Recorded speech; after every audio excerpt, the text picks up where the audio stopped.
Happy Thanksgiving, and as the holiday season began, I'm Armstrong Williams. Joe Griffith is a research fellow, financial regulations at the Heritage Foundation.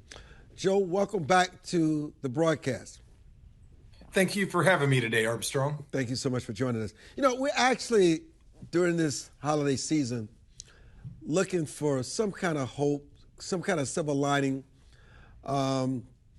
for everyday Americans, that the economy is going to get better, inflation may finally get under control, and that they may have something to look for in the 2024 at the gas pump and the grocery stores and the things that really impact their economy.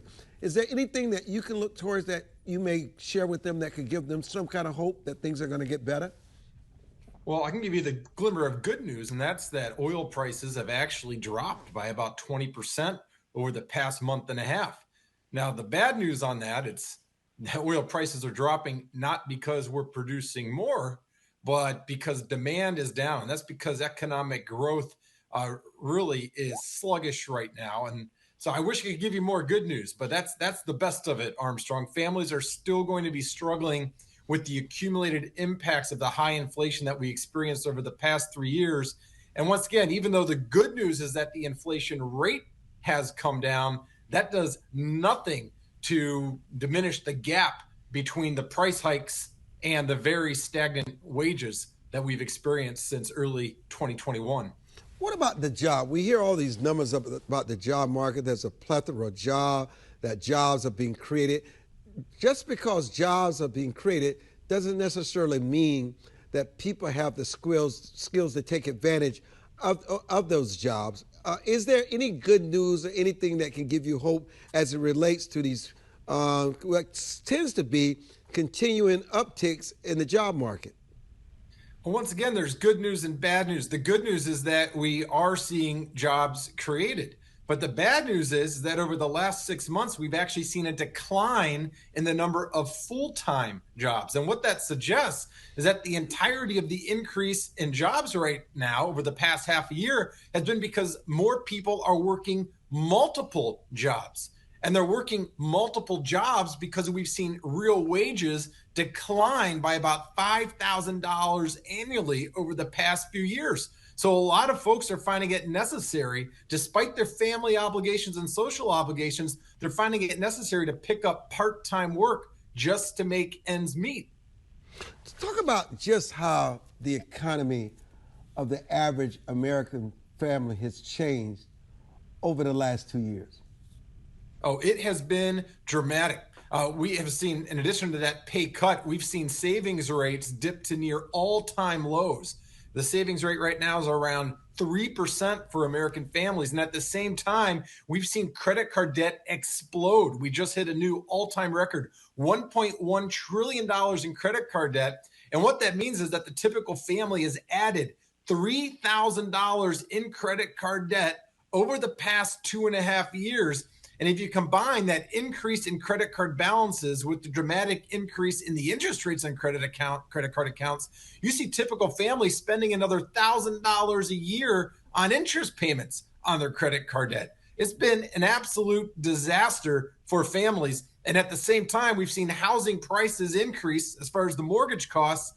And most families are finding if they're starting out, they can't even afford to move out of a rental unit into their own private residence. But are you also implying that many of these families have no choice but to spend on their credit cards? They have no other options?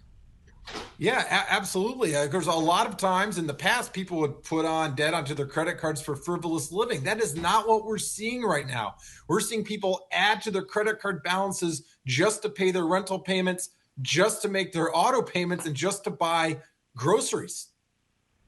You know, some people argue that higher rates for longer can be good news for the economy. Do you agree or disagree?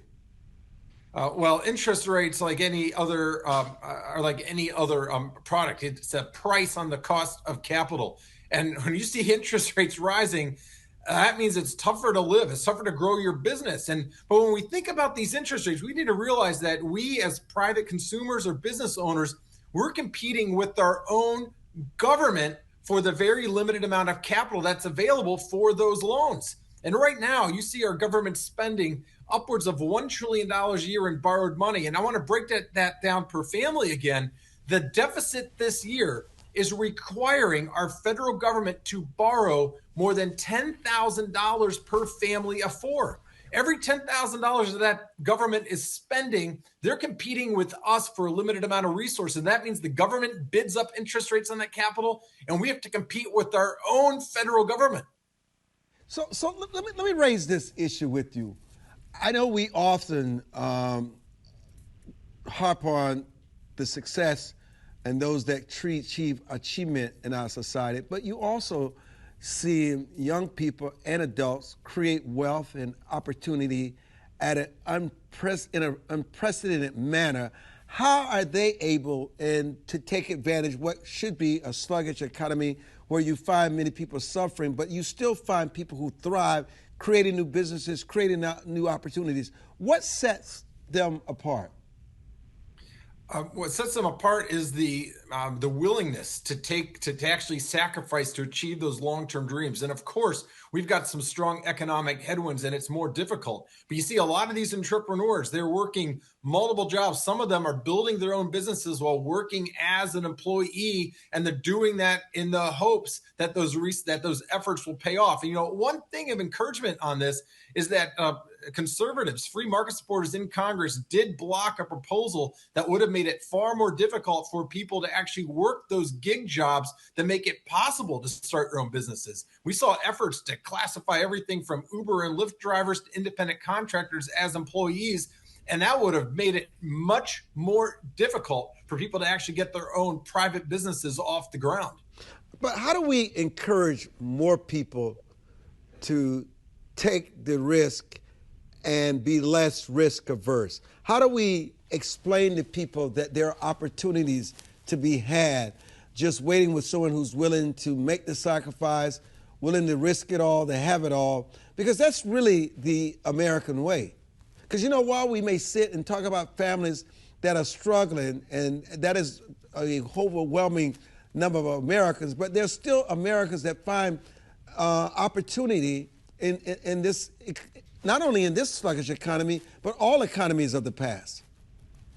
Well, look, part of this actually requires educating younger adults about the opportunities that do exist and how to actually obtain the capital that's necessary to get those ideas off the ground. And unfortunately, you have a lot of folks that go through public schools and even through college without really gaining an understanding of how to acquire wealth, how to manage their personal finances, and how to actually use the wealth of others, whether it's a bank or an investor or the Small Business Administration, to actually get their ideas off the ground. That's a big part of the reason why you do see a lot of individuals who have family members or close friends that have made it with their own private businesses. You see them more likely to take those chances, and that's because they've been able to learn from others. And for those of us who haven't had that opportunity, I think it's important for the high schools and for colleges to actually equip people with the basic knowledge of how to move those ideas forward and earn a living off of it.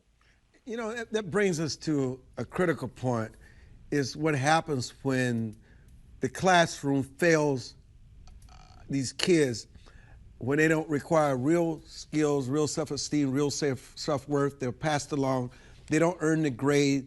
And sometimes they graduate with no proficiency in English, math, and reading. Talk about how that plays out for them in the long run in this economy and just how crippling that can be. Well, some of the worst performing school districts in this country are graduating seniors that are functionally illiterate. In some cases, 1 in 5 graduates can be functionally illiterate. It is almost impossible to get ahead if you don't have the ability to read and to absorb information for yourself. And that's supposed to be the purpose of education, is not just giving us knowledge, it's actually teaching us how to obtain knowledge for ourselves. And unfortunately, schools have been less focused on academics, more focused on ideology. And kids are just not graduating with those resources. I'm very encouraged that a number of states, including Arizona and Iowa and also Florida, are moving forward with programs that allow children school choice, so that if you are, and let's say you're in a middle class or lower middle class family, or you're not happy with that neighborhood school because they're not teaching academics, this is equipping parents of modest means with the possibility of giving their children a quality education to equip them to succeed. Why are these hot new jobs good for the economy but bad for the marketplace? A lot of the hot new jobs, especially in the AI industry and other forms of technological development, those will result in a lot more productivity for our workforce overall. So it's not just the new jobs in those fields, and those can be very well paying. We also have to look at the benefit that it brings in terms of total efficiency in the marketplace. The only way that typical middle-class families can do better over time as a whole is if that each hour of work results in more output. It's called productivity. Now, for years, we saw productivity increase at 2, 3, 4% per year. And that's why middle-class families today are far better off than they were 40 years ago. But what we've seen as of late is a decline in productivity. Last year, we actually saw a record decline in productivity. That does not bode well for the future. Now, I understand there are concerns that specific businesses, industries, and jobs might be negatively impacted by some of this new technology. But we need to also look at that big picture. And yes, anytime you have new technology developed, there are going to be some existing jobs and professions that are going to be harmed, sometimes permanently. But overall, that results in a stronger economy and in a better off middle class. You know, Joel, it's always a pleasure to have you on, especially during the holidays. We wish you well. We always enjoy your perspective and the experience that you bring unapologetically to our broadcast platform. And thank you again for joining us. Thanks for the opportunity, Armstrong. When we return, we're going to turn to medicine, and Dr. Bryan Donohue, our residential physician, will be joining us to talk about the latest breakthroughs. I'm Armstrong Williams.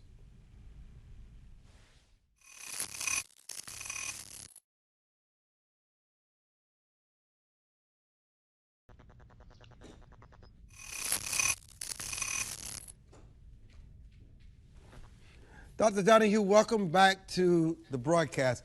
You know, it is the holidays and we're looking for good news, but what happens, is it possible when you get COVID and the flu at the same time? Yeah, it is possible, Armstrong. It turns out, on the other hand, that usually what happens is when you get one viral illness, you make antibodies prodigiously, meaning lots and lots of antibodies, which tends to provide you with some degree of protection against other viruses. So usually there's about a 2 to 4 week time frame after you get one sort of a viral illness when you're to some extent protected against getting other viruses. On the other hand, there's something called super infection. If you're a little bit more immune fragile, maybe not as robust as you'd like to be, it is true that just like punches in the bar fight, the first punch that lands makes the second punch both harder to tolerate and more likely to occur. So for some more fragile patients, that protective effect is really less obliging, and an enhanced risk is the more usual scenario. Why are so many people on postpartum depression drugs, and why are these drugs skyrocketing? Armstrong, it's such a good question for us here on Thanksgiving, thinking about all that we have to be grateful for. One of the things, though, that does happen, and it's been observed since the 1950s, this is for all our moms watching this morning, you know, after we give birth, it's very common, you could almost say it's expected that there is a change in affect. That means in your inner life. And the reason for that has to do with shifts in the blood supply to the brain. So over the last few weeks of pregnancy, there's this great expansion of blood volume, getting ready for the birthing process and the placental bleed and so forth. And so after we have that birth, it turns out that the blood supply to the brain may not for a short time be as robust as it was, particularly during those last few weeks of pregnancy. So people can get a little bit of an endocrine shift that relates to that altered blood supply that causes a little bit of an affective disorder, a little bit of depression. And, you know, we should be aware of that. We see it also, by the way, Armstrong, after bypass surgery, something called pump head. So people very commonly, we actually published the first paper in the literature on this, people pretty routinely get a little sad after a victorious procedure. And if we just counsel people and say, look, kind of go with that, just take it as it comes and not feel quite so obliged to quickly resort to medications. And if you think about it, Armstrong, once you find yourself on an antidepressant, you're likely to stay on the antidepressant. So we want to be a little bit, just a little bit more reflective in initiating those therapies from the get-go. Talk about the heart attack that no one see coming. Well, that is the topic of the ages. Here's the way that works. In America now, Armstrong, there are 350,000 people a year who die of sudden cardiac death. And as we've fixed almost everything else, if I may, in vascular biology, this one number keeps staring at us from the page. We've made essentially no dent in it. Why would that be? Because these were not people who were on our grid. They're people who didn't know that they had any vascular disease. And here's the really interesting piece about this, Armstrong. It turns out that if you look carefully at that group of people with sudden cardiac death, about 70% of those people have a 50% or less blockage in the artery. Think that through for a second. So how would they feel? Fine. What would their stress test look like? Normal. So the detection method, even if we happen to have seen those patients beforehand, is not such that you detect those minor plaque narrowings. But it's oftentimes the danger that you don't see that ends up breaking the front axle. Okay, so we've become much better, if I may, at actually visualizing the heart arteries, not a stress test, Armstrong, but actually in a non-invasive way, taking pictures of the arteries, which lets us see those mild narrowings which heretofore have escaped our attention. And the answer is risk reduction. And this is something that Armstrong Williams has, this broadcast has been, I think, a national leader in advocating the importance of risk reduction. Let me just say to our viewers, what is the test that one needs to take to further the detection? Well, the detection can be made with something called a coronary CTA. And this is a study that's not always available. There are tremendous physics issues that come along with taking a picture of something that's moving fast and not in a single plane. So these are the heart arteries right on top of the heart. The word coronary comes from the old Greek. It means crown. So these arteries are on top of the heart, and of course the heart is beating. So the arteries are moving. And so it's been hard to figure out how to take a picture of that. Those physics challenges have really been entirely— And you're saying there are absolutely no symptoms at all? Yes, Armstrong, no symptoms. No symptoms. And so what happens is you have a 40-50% plaque narrowing. You were unaware of it. The blood comes roaring down the artery. It hits that plaque narrowing. It excites the platelets to bind. The platelets bind at that moment, cause clot, and the blood then stops flowing. So it's best to have a checkup, specifically for that. You have to have a checkup, and you have to take these. We think that with modern technology, with knowing, Armstrong, just what we know on this Thanksgiving morning, that we could essentially eliminate the disease which today costs 1 out of 2 of us our lives. There's no other area in the endeavor, in the current practice of medicine, where we can say that. But if we just stop long enough to apply what we know, we think that vascular disease becomes like river blindness, a figment of the past. You know, I just read this report about marijuana smoking, and people smoke marijuana like it's cotton candy, and yet the scientific community and the medical community just released a devastating report saying marijuana can lead to heart disease, strokes, heart attacks, and sudden death. So let me just take a minute, Armstrong, in unpacking that to point out to the audience how this show takes a vanguard position. All of us hear through the media how great marijuana is to relax you, to create a sense of well-being. I'm going to remind our viewers on this Thanksgiving morning what Peter said in one of his first letters. In fact, in the first sentence, he says the following: be serious and be sober. So that's a really important thing to say. I can't overemphasize that. Be serious and be sober. So we don't favor intoxicants.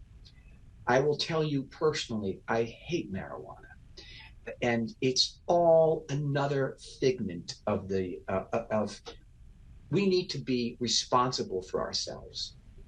That means that when we have our hand on the helm of our craft, we're like the vigilant helmsman, always watching the horizon, keeping this craft upright. When you're intoxicated, when you're high, none of those things apply. And so, yes, it's the case that marijuana, the first thing is marijuana among young people. There is no doubt whatever, no reason for further discussion. The incidence of psychosis among young marijuana users is prohibitive. It cannot be a substance to which young people with developing brains are exposed. I want to remind our viewers this Thanksgiving morning that the brain does not become completely coherent and attached until sometime just around life's 26th year. So marijuana is never to be used in young people. What about the rest of us who are a few years older than 26? The risk of marijuana is only now getting fleshed out. Think how long people smoked cigarettes, how long doctors advertised them before we realized that this bad thing on your chest x-ray, this lung cancer, is a consequence of all of those luckies that you smoked. It took tens of thousands of human life years, as it were, in studies to make that association. So it is with marijuana. What's happening at Armstrong is the blossom is finally coming off the rose of marijuana. You know, are we making any progress with diabetes? You know, Armstrong, there are four, in Revelation, there's four horsemen of the apocalypse. The number one horseman of the apocalypse in human misery, number one, is diabetes. Really? The number one source of biological hazard is diabetes. And diabetes exists in a frank form where you're heavy and you're sure, but it also exists in an incipient form. It smolders just under the grid and you're not aware of it. I'm telling you, this is what I want our viewers this morning to clear on. Aging, biological aging, relates to insulin. Think of insulin as the fuel of the rocket ship of aging and degradation. So when you are of expanded body mass, your pancreas has to make wheelbarrows full of insulin for the peripheral tissues to respond. Armstrong, it's like talking to someone who's hard of hearing. Hi, I'm Mr. Williams. So your pancreas is kind of shouting and making amounts of insulin because the peripheral tissues, they don't want to uptake sugar. There's enough sugar as it is. And that insulin is what accelerates us in the aging process. So all of our viewers this morning, every single woman and man, I want you to remember what it was that you weighed when you were 21 years of age, or what you should have weighed when you were 21 years of age. And that's what I'd like you to weigh now. So there's no reason for us to invite the devil in. Let's do as the great poet said, remember Dylan Thomas, do not go gentle into that good night. What does it mean? That we fight like the lions in winter that we are to preserve our health and expand our longevity. And we do it by, as Peter said, being serious and being sober. When we return, Dr. Donohue and I will be joined by Dr. Thelma Reese, and the conversation is going to turn to growing old and the challenges that come along with that. Happy Thanksgiving week. I'm Armstrong Williams. We'll be back.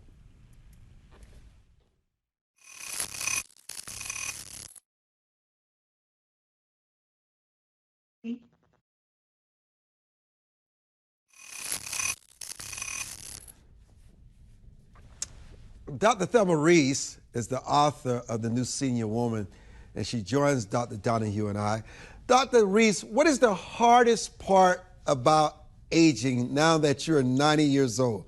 90-year-olds have never looked better. What's the hardest part for you? The hardest part is the loss of other people, of contemporaries, of old friends, of family members. And the hardest part is getting used to that, dealing with it, feeling less a part of at least one community that you've had, which is your contemporary community. Do you, in terms of, does it come real fast when you're at a certain age? Whether it's different when you were 70 versus 80 and now 90, and it seems more rapid? I would say yes, Armstrong. You know, I wrote something last year when I was turning 90. I think I sent it to you. And the title was, "Is 90 the new 80? No, it's really 90. It really turns out to be different as far as I'm concerned. I'm still very active. One of the best parts of my activity is that I'm active with some young people. I participate in a class, an intergenerational university class with psychology and neuroscience students. And I also have a couple of students who are still undergraduates who call me every week on Zoom, and we have a chat. I don't give them advice unless they ask for it. And even if they ask for it, I'm pretty circumspect about advice. I'll tell them about experience if it's relevant. But I like to listen to them and hear what they're thinking. And I like to be able to talk to them on what feels kind of like a level playing field, that we can talk about some things together, and not as an old person and a young person necessarily, but as two human beings. That really is part of what keeps me going. You know, what's fascinating is that your husband is also alive. He's older than you. What is it that frustrates you the most in the terms of the things that you realize, I just can't do this anymore? I'm old. Yeah, and we're very lucky. We know that we're very fortunate. He's 92. I think one of the things that we're so lucky about is that we both have a real sense of humor. And we can joke even about our aging sometimes. We can joke about the things that we can't do sometimes. Sometimes it's not so funny, but we try to find the humor, and we can still talk together. We're very fortunate. We recognize that. How much of your time, when you talk about the loss of your friends and the loneliness of that, how much time do you spend thinking about your own death or the death of your husband, feeling as though it's just a matter of time? Well, a good portion. I mean, I try to be fairly objective, and think about the changes that I'm going through. Taking this course with a wonderful professor who's teaching it to the kids and to us. There are a bunch of old people in the course with them, is helpful, because I get to look at this as part of life's process. I've read a lot of things myself over the years. I think about stages that one goes through that are natural, that are normal, that if you still have your mental faculties, you can kind of analyze as you go and think about the changes in a way that's almost objective. You're also very aware of close friends who are no longer really people you can keep in touch with in any meaningful way. It may mean something for them to hear your voice or to know that you're still thinking of them. I don't know, because they're no longer responsive. You know, Dr. Donohue, at what age does your face and physical body rapidly change the most? Well, the first thing is it's a great honor to share the dais with Thelma here. I'm very stirred by some of the things that she said. You know, the issue of aging is now itself a subject, as I know you know, Armstrong, of great thought. And it is there's really new thinking about aging, which is founded in hard molecular biology. So these aren't kind of soft aphorisms. But if you actually look at the aging process, it appears that the calculus of aging can be very much adjusted by, if you will, patient-linked features. Let me just point out a couple of things that Dr. Reese kind of brings to the fore. It is so important that we be communal organizations.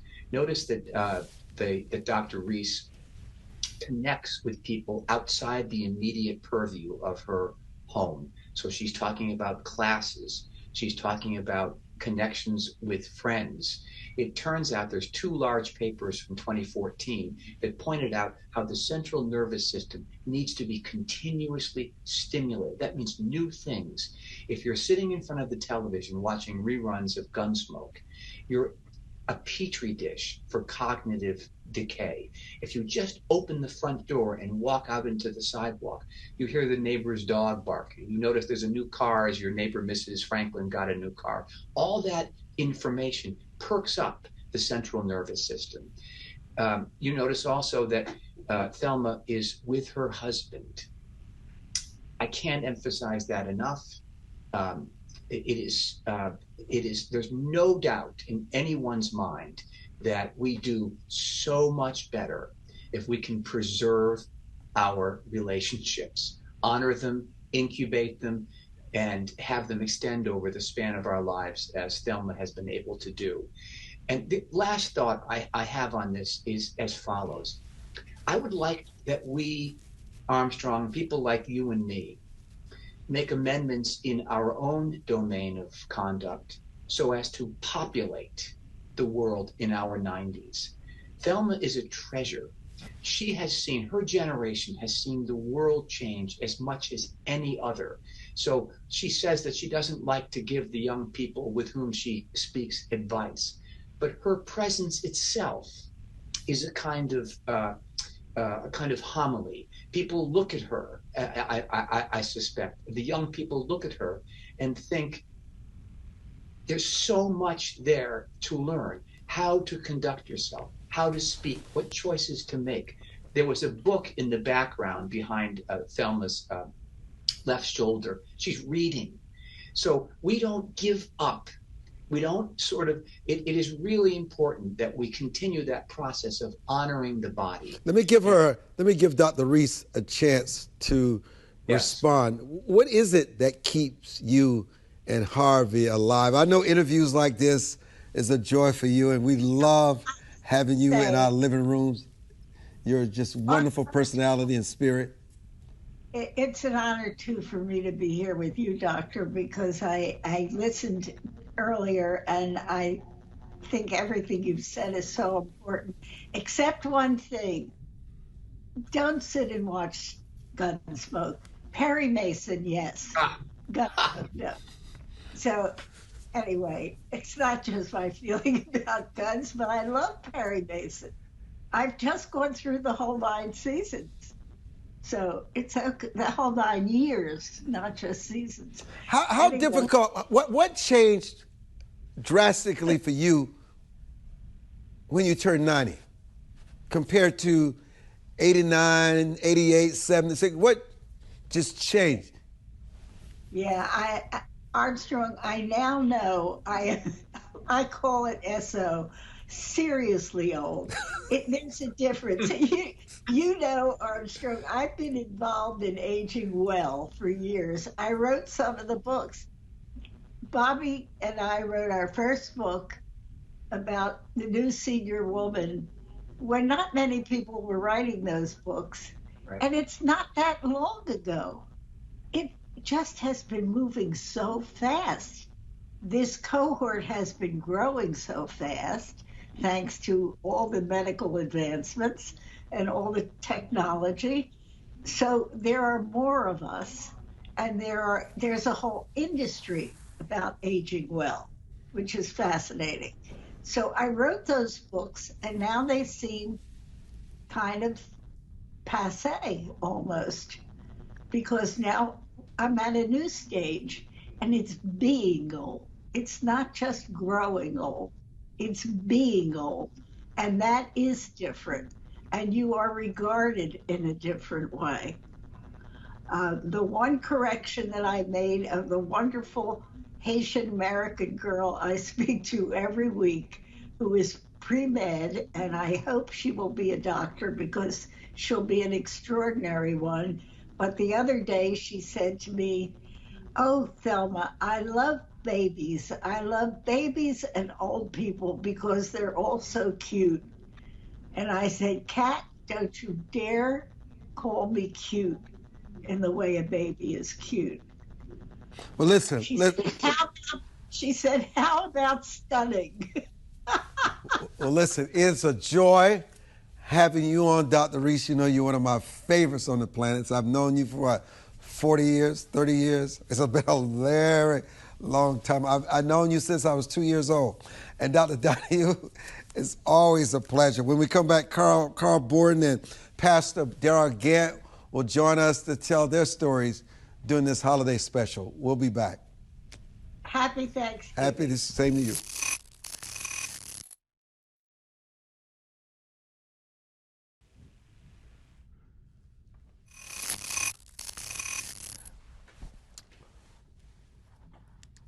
Carl Borden is a composer, producer, engineer, recording artist, spreading love and peace through music. Pastor Darrell Gant, senior pastor, Eagles Nest Church and Stein Hospice Organization. You know, every life has a story. Dr. Gant, tell us your story and the miracle of being thankful. Okay. Well, I just want to start off by saying on June 18th this year, on Father's Day, we were in a service. We had a guest speaker, and the praise and worship had just ended, and I was getting ready to introduce the speaker, and I stopped breathing. I said, God is good. God is good. And after the second God is good, I stopped breathing. And you stopped breathing for how long? I was out for over 20 minutes. Wow. Without a pause. Without a pause? Yes, without a pause. Yeah. And I'm going to tell you how good God is. We had a nurse practitioner who had that Sunday off. And prior, she had to work 7 weeks in a row. But she had that particular Sunday off. And she was there, and she began to do compressions on me. But in other words, what I'm saying is, I'm so grateful to God that God knew what was going to happen, and he had already put people in place to assist me. God is good. What did the doctors diagnose as the problem? Heart failure. Wow. Heart failure. Heart failure. Yeah. Carl Borden, your story. Well, my story, in 2018, I was I was trying on a shirt, and then I fit the week before, but for some reason I couldn't fit it that day, and I kept trying to button it. I went to the doctor, and they said go straight to the hospital, and that's when I found out that I had kidney failure. And that was in 2018. I just had a daughter in 2016, so it was a very, very crazy time for me. So that's fascinating. When the body shifts like that, there's a sign that something's wrong. Yes, yeah. It came all of a sudden, and I had no idea that would be what it was. And it just makes you think about life differently. And how did you have to adjust your diet, your physical routine as a result of that? And what has changed since that day? Well, a lot.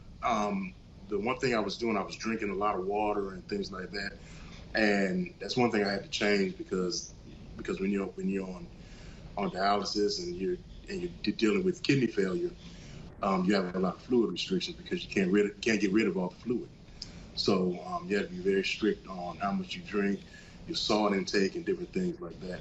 And just watching, the things I eat a whole lot closer now, and it really changes a lot of things. But it doesn't stop you. It just you have to do things differently, but you still do them. Pastor Gant, I'm very curious as to when you were unconscious, what you experienced during that time.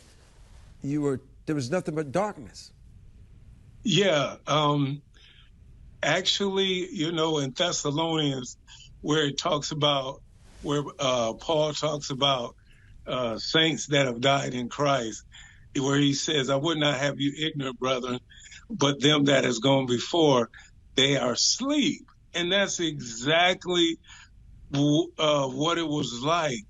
As a matter of fact, when I woke up, I was in the hospital, and there were literally nothing wrong with me when it happened.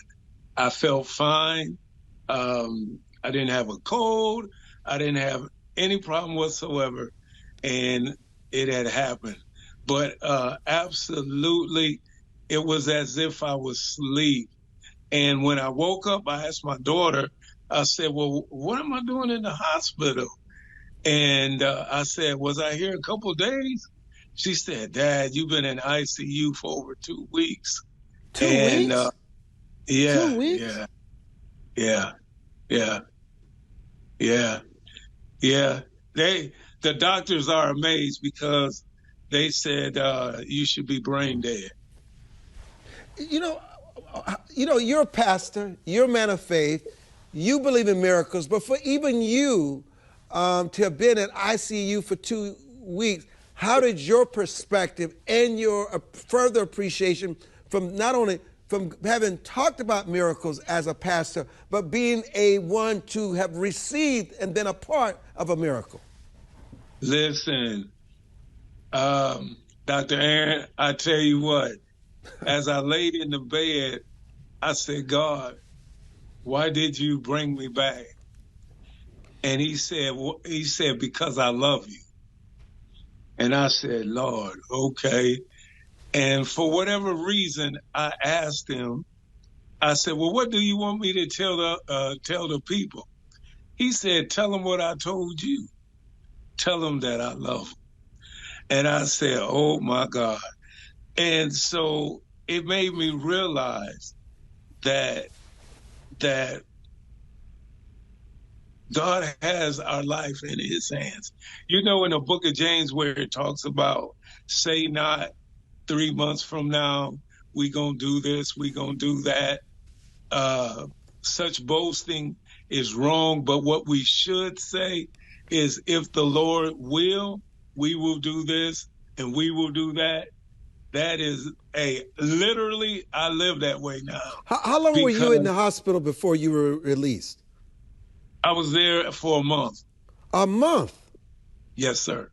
When you were speaking in the beginning, you said 20 minutes. I assume when the nurse practitioner was there, you got up and walked away. But that is not the case. No. So, Carl, no, Carl, what is it like when sometimes you feel you're facing that the end is imminent, and all of a sudden you've been given a new leash on life, and you've just got to make change. Is there a part of your conscience that has changed forever? Is this a part of you?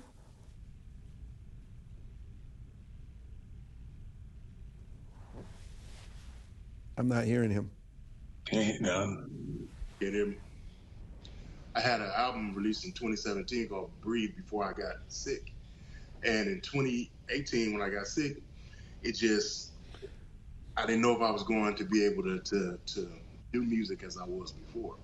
So when I finally got myself together and came out with a new album in 2019, I called it Morning Embrace, because I wanted people to know that, you don't have a lot of, you don't know how many more mornings you have, so you need to embrace every morning that you do have. And ever since then, the music that I've done has been just a reflection of what I've been dealing with. So, Pastor, you got this glow, you got this fire, this enthusiasm, this zest for life about you. Absolutely. And how long ago was this? Wow. Well, it was on Father's Day, June 18th. Of this year? Yes. Oh, my God, year? This year. I heard that. But it's as if you got a new purpose in life. You got a new song. You got a new walk. You got a new talk. I'm a believer too. Well, absolutely. Yes. Absolutely. Because number one, I told God, I said, you know what, God, we think that we in charge. We ain't in charge of nothing.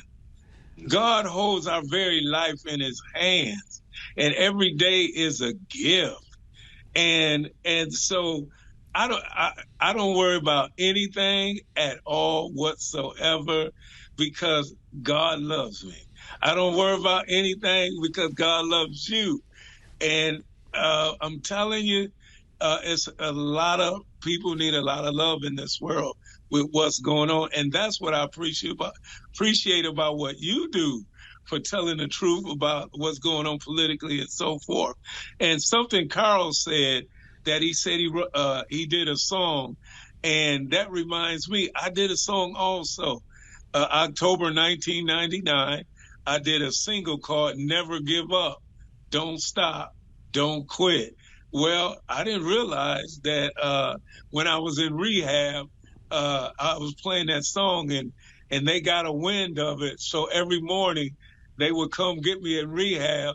They would put that song on and start singing, Never Give Up, Don't Stop, Don't Quit. I can only imagine, the lives that you've impacted and brought to God and believers. Because it's one thing to talk about the gospel and to preach the gospel. It's another thing when the miracle is happening to you. Yes, and he gives you a new song. He gives you a new purpose, gives you a new message. Yes, sir. Yes, sir. Yes, sir. Like they said, I am so grateful, first of all, to God and to my family, which was there right with me. As a matter of fact, the church did a prayer vigil, and they said the whole city came out to pray for me. And then when I talked to Dr. Pat Bailey,